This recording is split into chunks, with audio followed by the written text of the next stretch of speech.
and gentlemen, it's the Insider Surge Podcast with your host, Karlifornia. Hello, everyone, and welcome to the Insider's Edge podcast here in its episode number 182.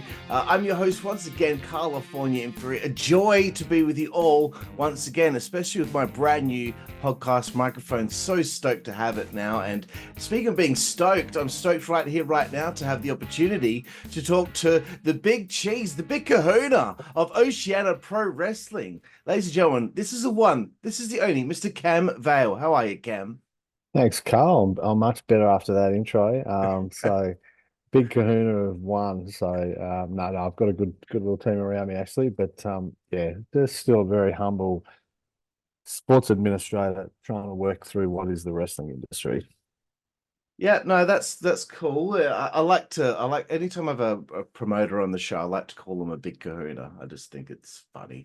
But Cam, obviously, to get involved in pro wrestling and something, an adventure of this nature, there's a point in time where you become a fan of pro wrestling for the first time. So can you tell me a little bit about how you became a fan of professional wrestling? Yeah, so I'm the eldest of three boys. So myself and my two brothers, Travis and Warwick. I obviously influenced them, but we probably fell in love with wrestling through the Hulk Hogan era. You know, common story, of course. So that sort of, largely giving away my age, but in that sort of early to mid '80s, and we were very lucky at the time. My dad knew somebody who was getting tapes. So we'd get the tapes before maybe they were out in the shops, but like it was, I don't know, maybe 2 weeks before they were out or whatever. Obviously, pre-internet and all these sorts of things. So it was but certainly growing up with, that '80s into the early '90s wrestling era was, where I sort of fell in love with it. And I've largely stuck with it throughout. I mean, I think, you maybe go through your odd burst, but I haven't really dropped off too much along the way. And it's been, something that my kids now are interested in. My wife positively tolerates, but I mean, we all know what wrestling is, sports entertainment. But at the end of the day, it's, as one of my brothers, Travis, would say, if it's in your blood, it's in your blood. It's not leaving you after that. Yes, it's the same old tale for a lot of people that become fans and they get bitten by the bug and it never leaves their system. So I've had many times on the show people talk about becoming a fan during the golden era, the Hulk Hogan, the WrestleMania era when it was first coming about. So always cherished memories.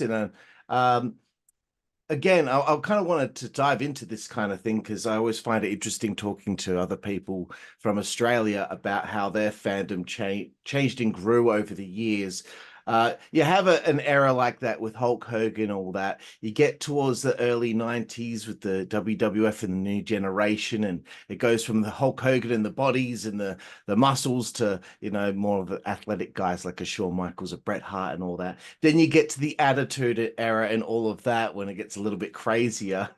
How did you, I guess, fandom change and grow through the years through these different eras? And if you were to speak on any time period where you might have lost a little bit of interest, whereabouts that might have been in there. Yeah, it's interesting. I probably fell off a little bit at the start of the Monday Night Wars. So there's a period where probably as much just year 12 and first year of uni and a couple of other things, I sort of just lost a bit of touch with it and sort of crept back in as Hogan obviously did the big turn, and I can't really remember exactly, but it was around about that time. So I sort of had missed a bit of the start of it. And again, I think just largely had just lost a little bit of interest, but was probably just a period in my life, just focusing on work and teenage boy.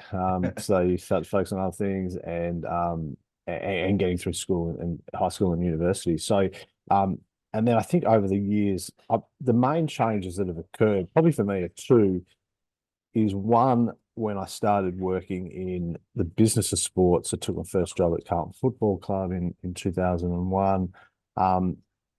you start to think about the business side of wrestling a lot. And certainly when that sort of period where, if you like, the curtain was pulled back a bit, more was being written about, on the back of the Monday Night Wars, about the business side of things. So for me, that was one of the first shifts. I still remained interested as a fan, but was very interested now in the business side and could see what wrestling does really well, which a lot of sports I've worked in, you would look at the fact that, yes, it's scripted content, but at the end of the day, they're entertaining people. They're putting on a compelling product. And in sport, running events and the business side, you constantly have to keep challenging yourself to go, we can't be in a football club and, okay, we're not winning, so therefore the business side's going to drop off and there's nothing you can do about it. Right. So I think wrestling proves that, you can, so it's quite interested in that. Just fortunately met some people in sort of late 2008, 2009 at TNA. And then a guy called Mike Weber, who now runs, or is still heavily involved at the top with Fight TV or Triller TV now.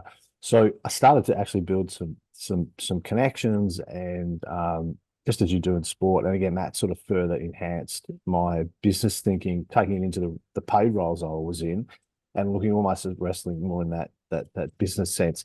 The other big change that occurs is as you become a parent and your kids start to watch it, you definitely have a different appreciation again for what hooked you as a kid, what you see hooks your own kids.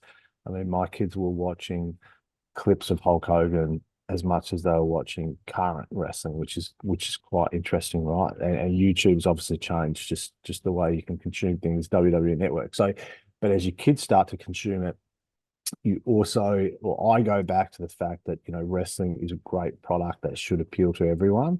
So, and this, might not appeal to, might not make me popular with everyone, but I'm not a big fan, therefore, the death matches, and I like a hardcore component as a way to finish a feud or being involved in an overall storyline.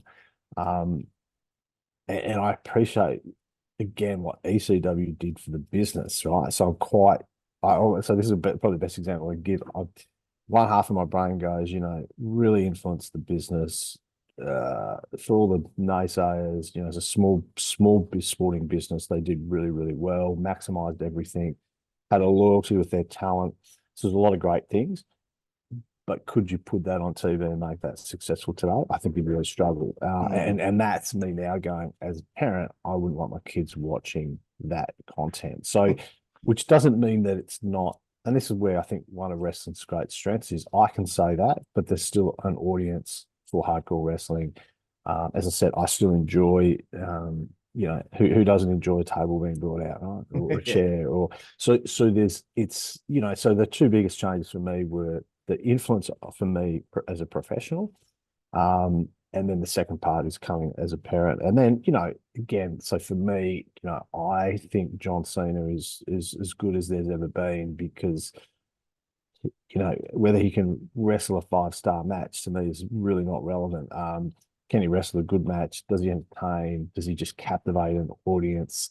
Did he bring people to wrestling that maybe had, dropped off? So again, he wasn't obviously part of the 90s and that real tougher era, which is still great to watch, right? Well, some parts of it maybe haven't aged that well, but I have an enormous amount of admiration for what he has done for the industry. But then you look at a guy like Shawn Michaels and go, he almost transcended like 1, 2, 3, possibly 4 genuine eras, right? Undertaker. Yeah. So I think the great wrestlers, that's probably one of the key things. And as a segue, but having a guy like Bret Hart come out for our event, you can see how much he cuts through, current wrestling to obviously people like myself who know who he is and watched him as a kid. So how he speaks about wrestling, to me that it really gravitates, right? Like it's should be athletic, should be a sporting contest. I probably disagree a little bit. I think some of the gimmicky fun stuff is important as well. Again, you can't just watch, 5-star matches from start to finish. But again, I think wrestling is just such a great smorgasbord of product for a lot of people that, either like it or like parts of it. And I like how the industry always adapts. Yeah, I that's one thing I like about wrestling is, and that's what I think makes perfect wrestling shows. If you've got different flavors, different things, I like if you have several five-star wrestling classics in a row. I don't know. I kind of need a palate cleanser in the middle there, to Mm. break it up a little bit. So I think like different flavors really makes a Well, great it's also the wrestling different, show. the different types of talent, right? Like, Mm. hard hitting, athletic, not athletic, right? And the fact that, you can be a bigger, heavier guy or girl and still be, in the world of wrestling and be really effective. So I think like one of my great observations in the last few years is wrestling probably doesn't talk enough about its diversity and how inclusive it is. And again, people might go, oh, it's not a real sport.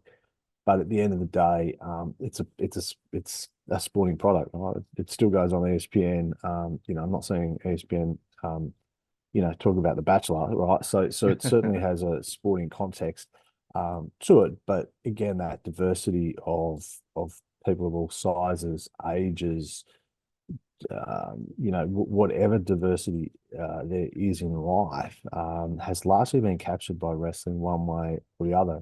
Small people, big people, um, ethnicity. So I actually think that's one of wrestling's greatest strengths that it should be pretty proud of. And I think then that's what flows with, okay, well then you need a diversity of style and action, right? You can't just have the same content, because it's just not what wrestling is. So most of the time when people talk about culture in a sport or a club or a league or whatever, um, culture is something that, it should be defined by your actions and how people see and how you represent, not what you actually say. And that's where, again, I think wrestling, one of the great strength is just its incredible diversity, just at every possible level. Yeah, absolutely. And yeah, speaking of that kind of thing, and Australian professional wrestling, I wanted to ask you about like what did you think of like nationally, like Australian professional wrestling, prior to starting your own wrestling promotion? Um, Yeah. So I really didn't know a lot about it. Subconsciously I knew it had to exist mm, because where did talent go? But again, it's probably more at the time, I'd been working as CEO at Hockey Australia and CEO at Baseball Australia. So we worked under a national, what they call a federated system. So, you have your international events. So let's call that the Olympics, the WWE, Major League Baseball, it's all there.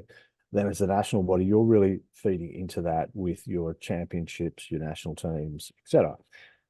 State bodies developing that high class talent and next level, and then your grassroots. So it did fascinate me to go. Oh, there is no true national company. mm. There are companies that might tour nationally. There are companies that obviously have a national brand, and or they have obviously Australia in their title, but most are local. So I almost looked at them like as this sort of hybrid of what the grassroots system was, but probably a bit better, higher than that. But again, even at that level, there are layers. But there wasn't a unifying state or national program. And again, I think that's where wrestling is much more than like entertainment.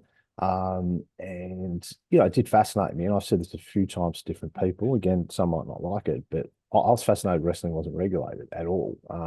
Now I'd come from places where you overregulate, and some people probably say running national bodies, we overregulate our system. So I what really interested me was how does this talent come through?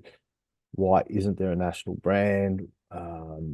Mexico has two, Japan Mm. has, New Japan, but even has, national brands under that. So I was quite fascinated with, and I just assumed, as you do, is that okay, well, part of it's unregulated, part of it is just the challenge. I mean, wrestling is still, if the big sports in this country, the AFL, cricket, and rugby league, well, literally everyone is in the next level. So that's where wrestling would be. So yes, I was quite intrigued, and then I was lucky at a baseball event. We had Melbourne City Wrestling um, put on the wrestling after one of our Australian Baseball League games. So I was just fascinated how this was actually going to be pulled off. Even though it had nothing directly to do with me, but as CEO of the league, you know, we supported. It was to help bushfire appeal at the time, so it was a really good cause. And I was quite impressed with how good the talent was. Which again was a naivety to sort of go, of course the talent would be good. I was working in a sport at the time called with baseball. Frustration was a lot of our talent were not being recognised as fairly and equally in the US market. You know, they had to try harder, they had to be better because we were coming from further away. And that's when it started to hit me to go, geez, I wonder if it's the same here in wrestling, is that our talent is as good, you know, in a lot of ways, but we're not getting recognised because, you know, we're too far away. And, you know, and so that sort of just started from there. I got to know guys at Melbourne City Wrestling. I got to meet Vale, who was, you know, doing the Tamashi. Got to just be aware that it was out there, and probably had a lot of respect for, you know, how people were trying to build the industry and almost have that localized product, which sort of made sense to me to go, you know, that can work. My probably path was then more influence again from the sort of sports I'd worked in to go, oh, well, my experience is more at a national level. It's also about, you know, being a feeder to Australian baseball is very much a feeder to the US. Even examples like that in hockey, and, you know, advance and doing and sort of, you know, trying to look at sort of that international space as a way forward. So and just this region, you know, that's where the name Oceania has come from, you know, because I call Australia, was it whatever I was going to call it. But I just felt, you know what, this region should have a brand representation, whatever that turns out to be. One event, 100 events, whatever comes from it. But yeah, it was just sort of a melting of my background. And again, more the business side rather than the fan side. But what I could appreciate is, you know, as I saw some of the best wrestlers in Australia, and then I'd go overseas and see other wrestling promotions. I'm like, I'm seeing as good as talent back in Australia as I am here. Yeah. Why aren't they getting more opportunities, right? Like, why isn't Slex working for TNA at or elsewhere? And I could probably name, you know, a dozen wrestlers that I've seen. And one of my big challenges is to see more around the country, because I'm sure there is just a plethora of talent in this country that is good enough to make it, and also talent that is important to Australian wrestling. You know, they're probably that's their peak. But why can't that be a good thing? Again, because the systems I've worked in, you know, being a national player, being a club player, being a state representative was, you know, it's still a great achievement. So, you know, I think the system's there. That's where wrestling is much more like a sport than it is entertainment. Yeah, no, I agree wholeheartedly. It's always confused me so much how for years we haven't had like a national wrestling company. And it actually blew my mind how many independent wrestling groups there are throughout Australia, especially on the East Coast. Yeah, It's mind-boggling. yeah. There's a lot, and again, that's not necessarily a bad thing to give talent opportunities. That the challenge, as I said, becomes when you try to aggregate it, it's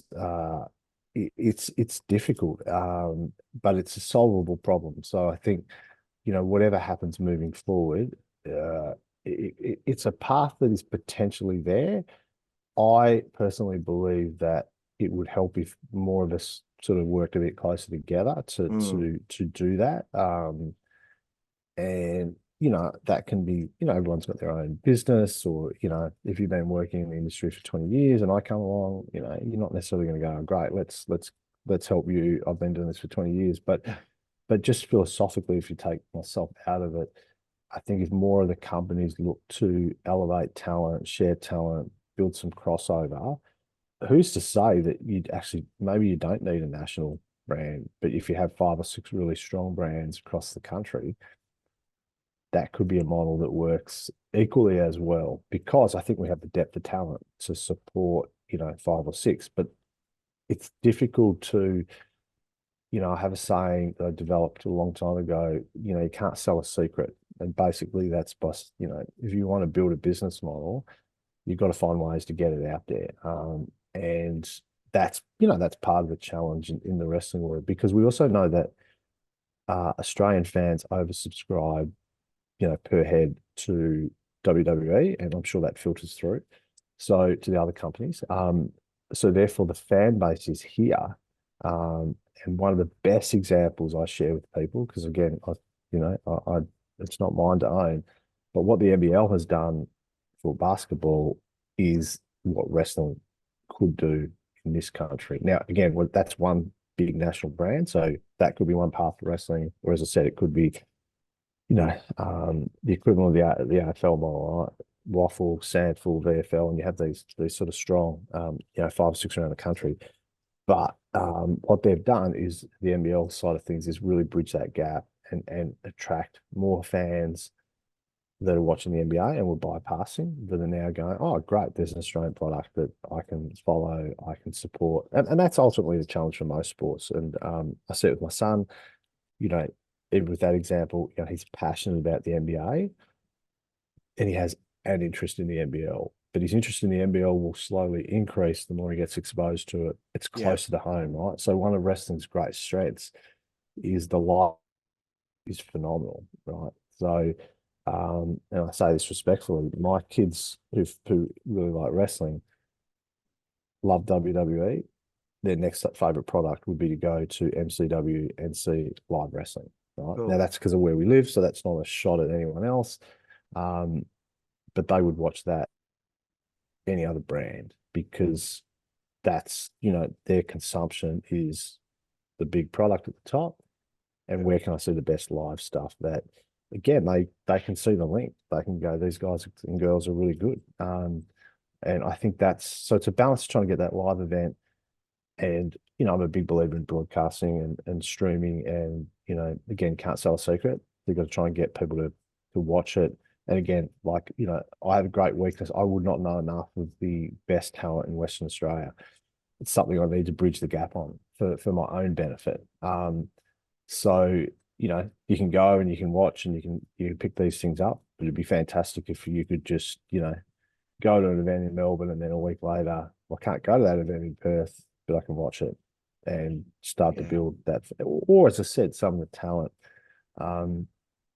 having story arcs that can cross across, state borders. I mean, I get this is not, I'll stop talking a sec. I get this is not easy, but it can look a bit silly if you have wrestlers that, wrestle one week in a certain personality and then work very, very differently the next week. Again, I get it. That's wrestlers have got to make a living as well. Yeah. And like make a living, that's a bloody overstatement. Try and cover some of their costs is probably a better description. Yeah. So that's where I'm interested. So if that means I'm going to do it by myself, then I'll have a crack at it by myself. If I'm going to do it to collaborate with others, I would happily look at that as well. I have no bias to going, I can't solve this potentially on my own. Why wouldn't I look to work with others if it makes sense to, to do that? Again, I suppose wrestling also has a weird, then I'll definitely stop talking, where like the promotions, it's like we all want to, we all want to kill each other type, and rate, and I get we rate, AEW, TNA, MLW, but we should also know as fans, wrestling can be marginalized by people. So, I think tipping shit on people for trying things and doing things is not, if you don't like it, fair enough, you don't like it or didn't work, but it would help if, we could lift the bar a little bit by going, how can promotions work better together? How can we build something that, I'm convinced that, sooner rather than later, Australian wrestling should be on that TV stream in this country, whether it's free to air, whether it's a KO, Fox or whatever. The product should be out there. I agree. That's another thing I've always wondered, geez, with all the great wrestling talent we've had in the country, I mean, a lot of it now been scooped up by a lot of the companies in the United States, but it's always confused me as to why we've never been able to get a television product out there, because I think that as far as Australians are concerned, we're very entertaining people, just from other forms of entertainment. And I just never understood why we could never get a national wrestling product on free-to-air TV or on a streaming service or Look, I think something of that that again, nature. you got to try and relate to other sports. So I think my reality would be, can Australian wrestling be on, the main five channels? Mm, Probably not. Like that's not its path. Because most other sports I've worked in, hockey, baseball, bowls, yeah. the volleyball, whatever it might be, because the demand's not there. So you can't have a product that is not satisfying, hungry TV advertising. But there are other ways to get it done. So whether it's the free-to-air digital channels, whether it's again, partnerships with potentially the Co's or the Foxes of the world, or any streaming platform. One of the things you've got to do though is you've got to put on a product that is watchable, and that's not the talent. That's how you produce an event. And in this day and age, like I do a bit of consulting in the media rights space, and there's no real reason that you can't get a good OTT streaming product that is not far off what a TNA or an MLW or a New Japan would do. Then you can start to get that TV interest to sort of go, okay, we're not bringing all the eyeballs here, but we are going to bring eyeballs. And again, that NBL link to go, the fans are there. So you could build a path to capturing a lot of those fans. It will either take time or it will take, and if anyone knows this person, please let me know. Australia needs its own Logan Paul, right? We or Bad Bunny. We Yeah. need to find a talent that could cross into wrestling that is a mainstream person. That alone would be the catalyst. And the last thing on that, I think, is for us is that we've also got to think less is more. Maybe, if you're watching a lot of content internationally, how do you get into that cycle, the viewer cycle? So, I'm looking at different ways that, it's not necessarily just a 1 or a 2 hour regular show. Maybe it's different. Maybe we've got to find a different way to go.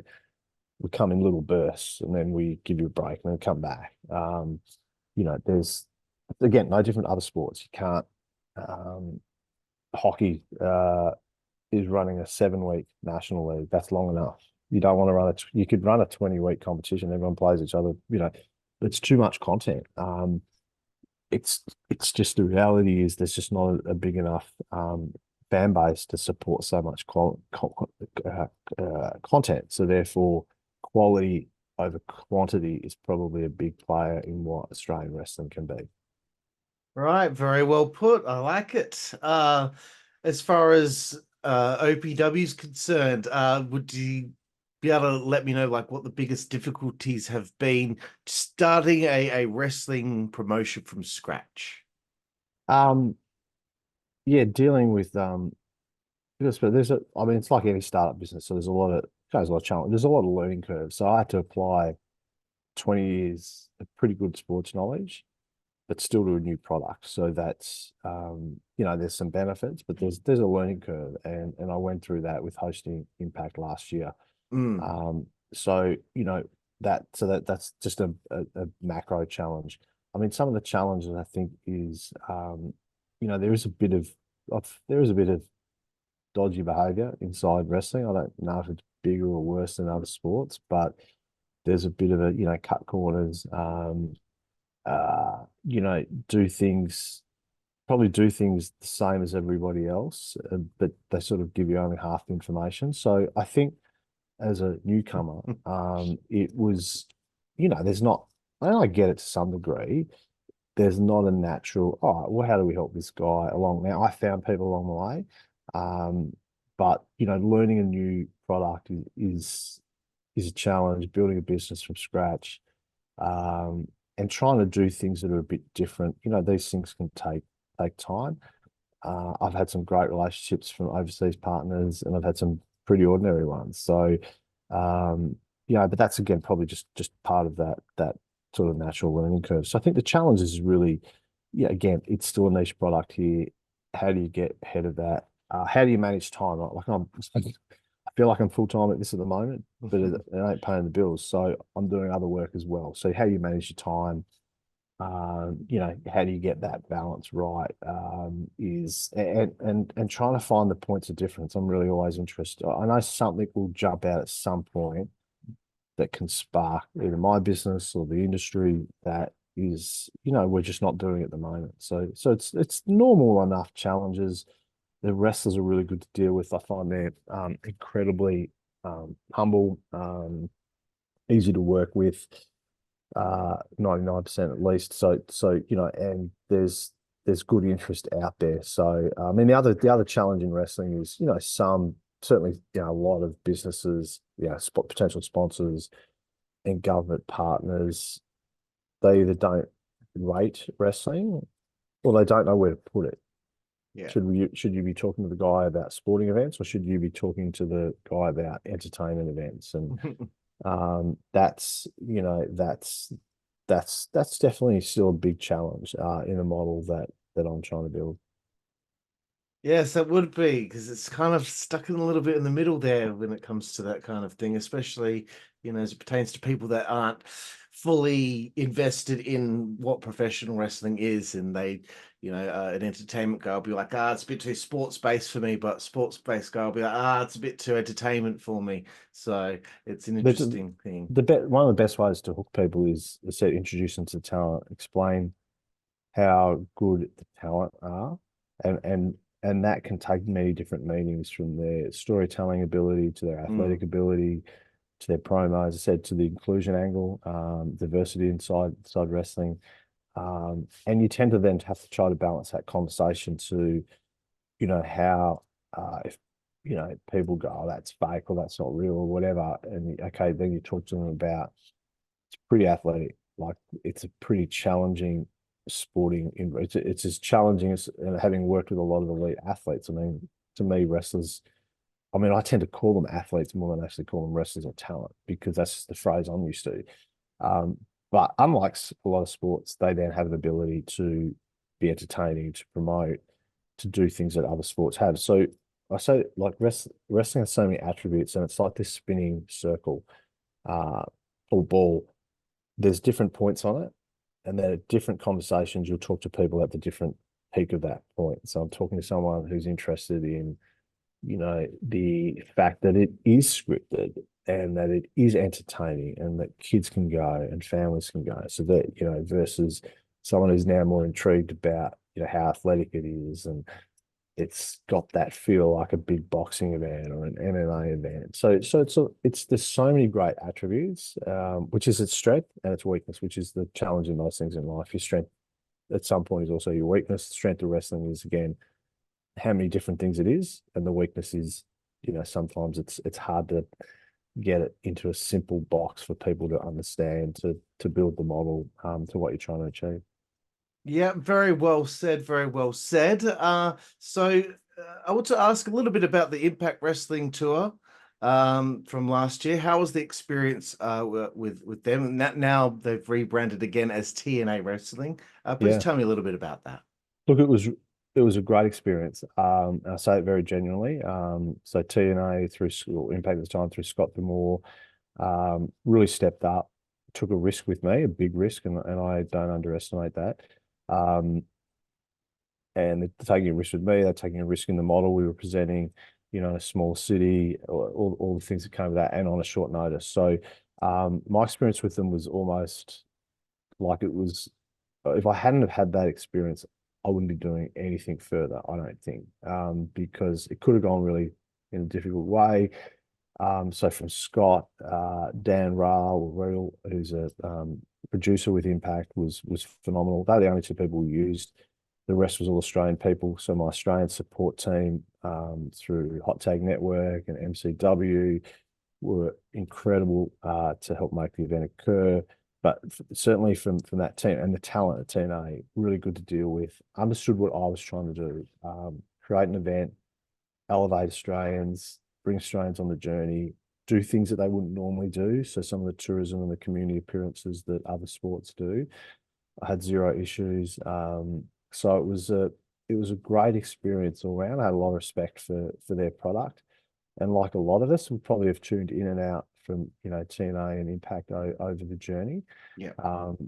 But they are, they are an excellent wrestling company that is clearly not WWE, but no one is. And I really hope that they continue to build on what they've done. Obviously, with the news with Scott was personally disappointing because but having spoken to other people in there, I'm confident we'll have a good relationship with them moving forward and try to either bring them out again or involve them in something in the future. I'd be pretty confident can occur.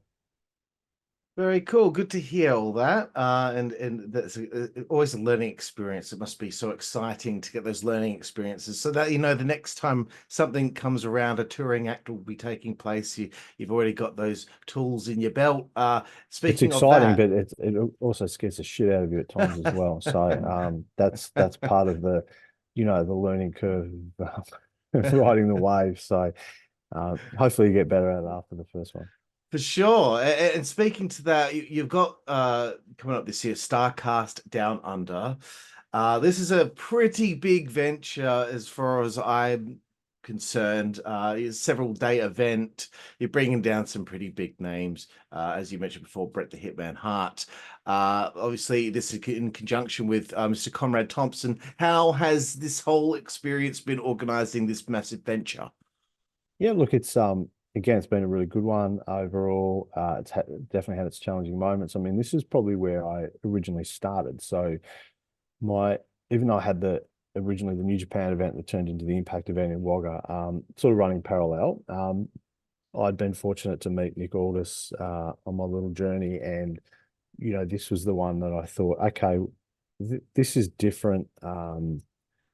I'm not at that stage. I'm not a wrestling promotion, so I'm really just bringing out an event, and that could be it, right? Or that's the model that OPW will form around. So, yeah, look, it's. I mean, it's again, as people can see, my approach is probably more. I don't think it'll be exclusively this, but certainly regional markets, I feel, have a point of difference in my model that can work, and so having the Victorian government get involved was a big step to making this occur.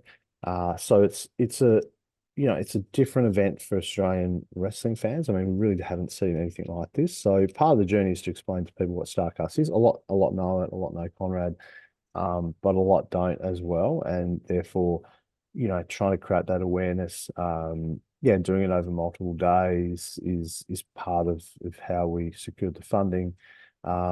And again, it's not going to be for every event like this, but there's a lot of benefits in trying to create events like this, and it's not uncommon in sport. I mean, I've used this analogy before. I mean, Bathurst is over a few days. It's in a regional location. People in V8 in Australia don't complain about that model, right? Yeah. Like it's, it is the absolute pinnacle of that sport in this country, that then lends itself to everything else. So it's I mean, in some ways it'd be easy to do it in Melbourne or Sydney, clearly, but that's just not how this model is going to work. But who knows in the future? I mean, a lot of this again is learning, legends, how important they are to wrestling fans, current talent, and we're probably a fraction behind, but we've got some big announcements coming up in the next few days. To sort of build that wrestling card. So it's certainly going to have a lot, again, back to that diversity. It's going to have a lot of different attributes. So, I'm confident it'll go well, but again, like the example of 10A, it'll be part of my journey to go, great, this works over here. This didn't quite work. Something's in the middle.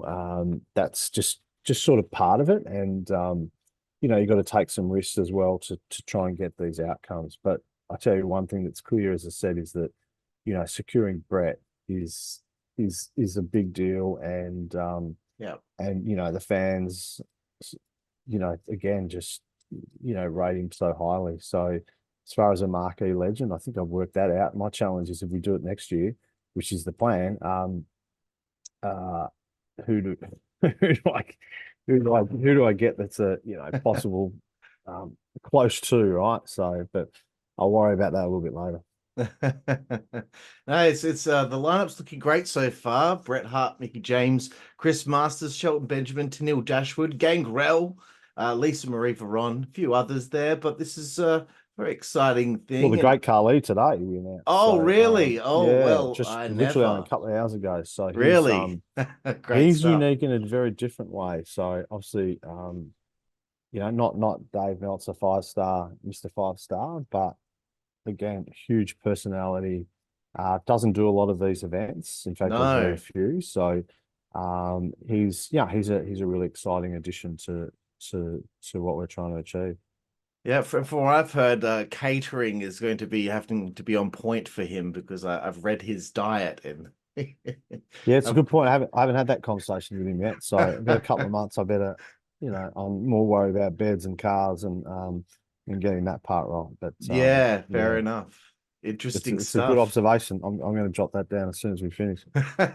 Good stuff. So as far as everything else, future plans for your wrestling company, for your you getting involved in professional wrestling, is there anything? I mean, no, there might be things you won't be able to divulge, but anything in the pipeline that you're Yeah, thinking of?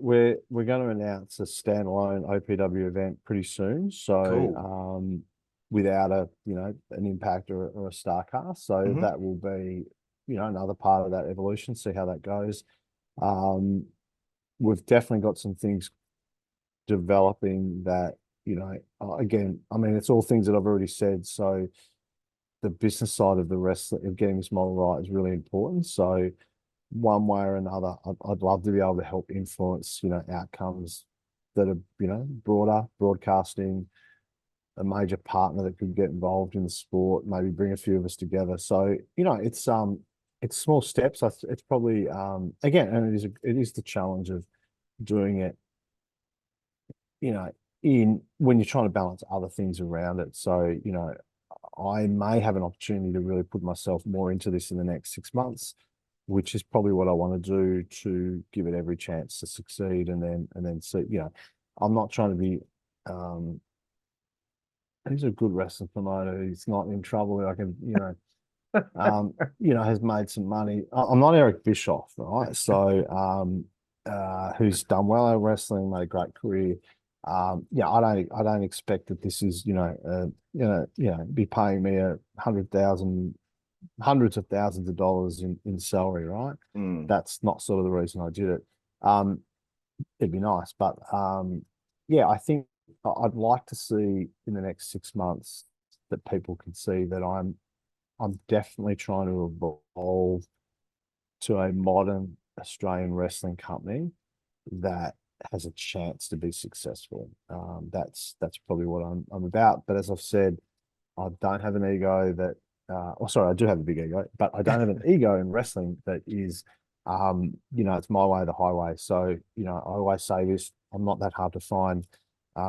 If people want to collaborate or reach out, I can't offer everything to everybody, but you know, even if it was somebody else, if Australian wrestling's on a bigger platform and I was only a part of it, I'd be very happy about that. So I think, it's a great product. As we talked about at the start, we've all been influenced by it. It's quirky and it's different, but it's a really good. It does, again, back to that diversity. It does a lot of good things for a lot of people and people that are in difficult circumstances in their life or have disadvantaged in their life. And you know, I I think we should be more proud, and we need to get more business people that we all know watch wrestling, but don't always put their hand up to go, yeah, what you watch on the weekend?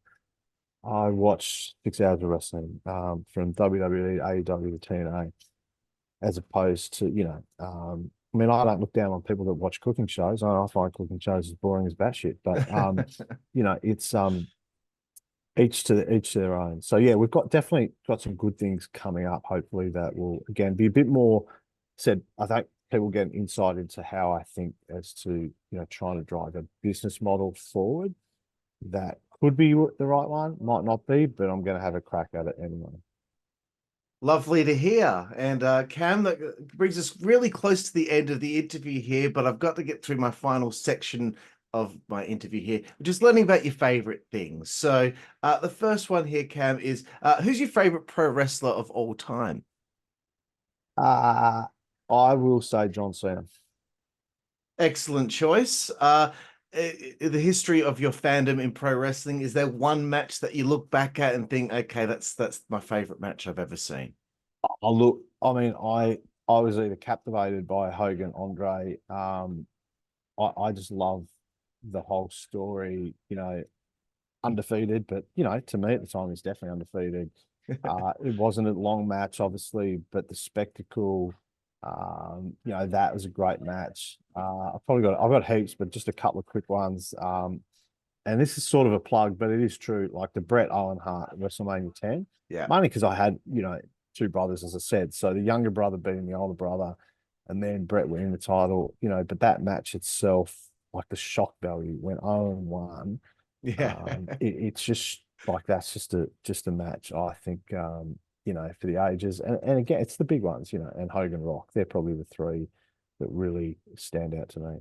No, great choices. Very spectacles. That's what they were. Loved them. And that's when wrestling's at its peak, right? Like when I agree. you suspend disbelief, it takes you, it's like this mad mix of sport and movie and entertainment and real life just meshing together. Roxina, actually, the first one I thought was right up there as well. Excellent. Yes, when it's done perfectly, as far as I'm concerned, there's nothing better. Okay, getting away from wrestling now. Do you have a favorite book?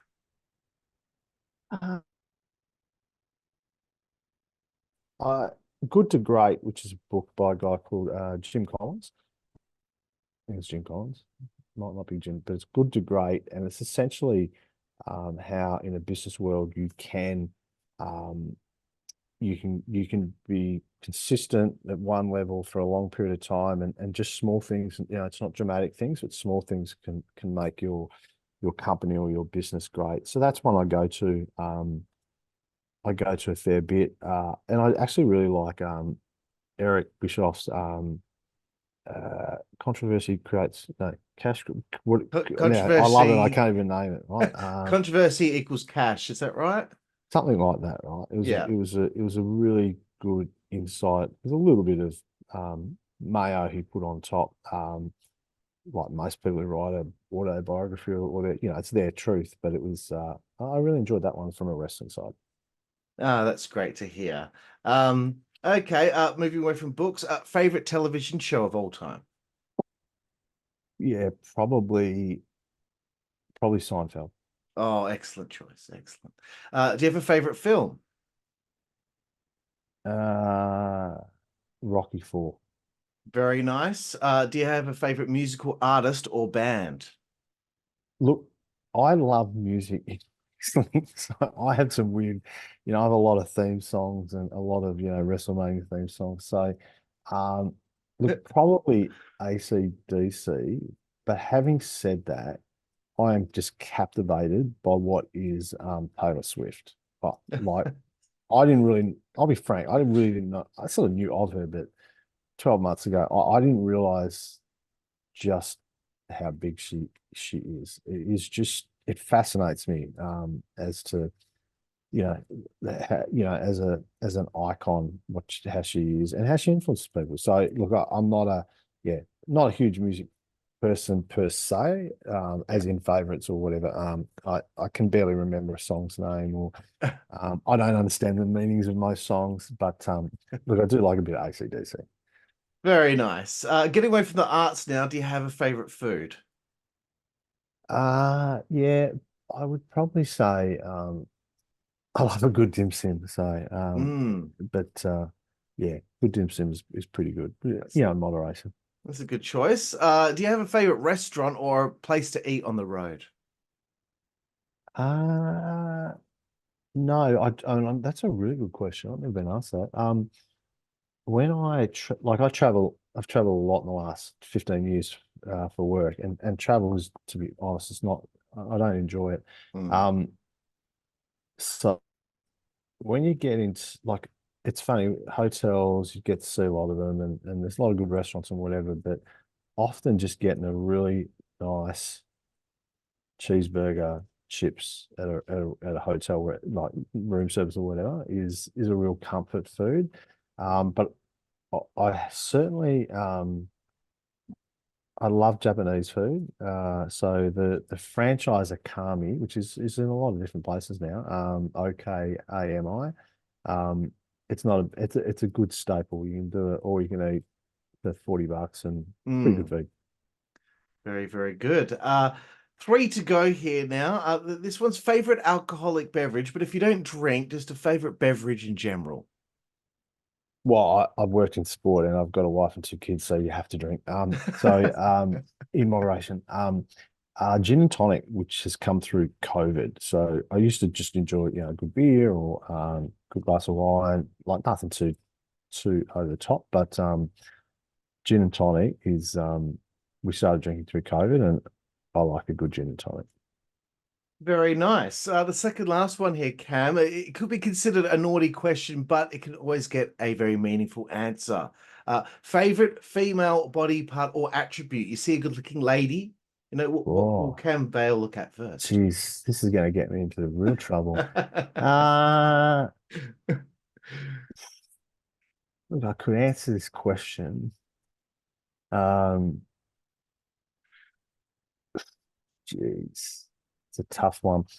I could be really cheesy as well, and just go. I'm just going to have to pass. I can't answer that question. Well, some people have said eyes. Well, I could say smile and eyes. Smile's good. Everyone would know I'm lying. So, an athletic lady is overalls. But that's as far as I'm going to go. No, that's fine. It's a good question. Of course, it's just funny the amount of people that have said, "Oh, you're going to get me in trouble with this one." Well, I think everyone has an answer, right? They do. It's just, do you want that answer in public? Exactly. The last one here, Cam. Favorite curse word? Well, I probably said the S word a little bit, and yes. I now have it's probably a bit of a crazy thing where I relay swear words through my dog. So, I claim our dog has a potty mouth when no one can really hear it. So, look, I think, it's, ass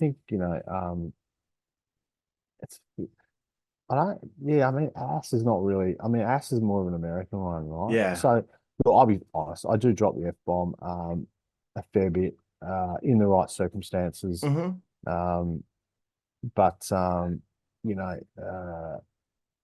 Wrestling's interesting. It's funny. I don't like it being chanted at wrestling events. I get it. Come on, people. Yeah, I agree. Do we need, like, swear words should be in the context of the environment you're in. If you're with some friends, you're with people that aren't going to be offended, and there are some shocking swear words. So that is yeah. But look, I do drop the F-bomb a little bit. And I probably said shit 4 times in this interview. So let's put that one down as the go-to. Sounds good to me, Cam. Well, Cam Vale, thank you so much for your time to join me here on the Insider's Edge podcast. I've had so much fun talking to you and learning a little bit about what's motivating you to do what it is that you're doing in professional wrestling here in Australia. And I just want to say, as a fan, I'm really excited about some of the ideas that you've brought to the country so far and will be bringing. So as a fan, want to say thank you for bringing some things over here like Bret Hart and like a convention like that, because I never thought we'd get anything like that being so isolated over here. So my thank yous are coming your way, not just for that, but also for being on my show here today. No, I appreciate it, Karl. And it's as I said, I'm always happy to talk about what we're doing, because I said, can't sell a secret. Absolutely, Cam, and thank you again. And thank all of you out there for joining me here on the Insider's Edge podcast here. I'm Karlifornia. This is my new friend, Cam Vale, and we will see you down the road. Thank you. Thank you.